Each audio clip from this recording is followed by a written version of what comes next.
السلام علیکم دوستو، آج ہم آپ کو پرندوں کے بادشاہ عقاب کے بارے میں بتانے جا رہے ہیں۔ دوستو، جب عقاب بوڑھا ہو جاتا ہے تو کیا کرتا ہے؟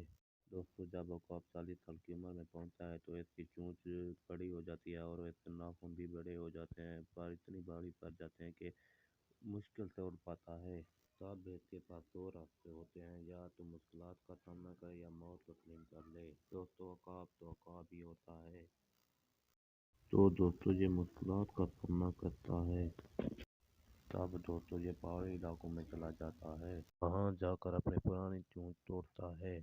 جب نئی چونچ نکل آتی ہے تو اس کی مدد سے اپنے ناخن کاٹتا ہے، تو پھر نئے ناخن اور چونچ کی مدد سے اپنے بال کاٹتا ہے۔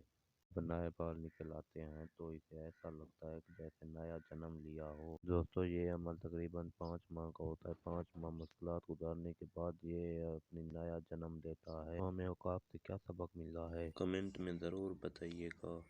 دوستو، ہمارے یوٹیوب چینل کو سبسکرائب کر دیں اور ساتھ ہی گھنٹی کے نشان کو دبانا نہ بھولیں، تاکہ ہماری نئی آنے والی نوٹیفیکیشن آپ کو سب سے پہلے پہنچ سکے۔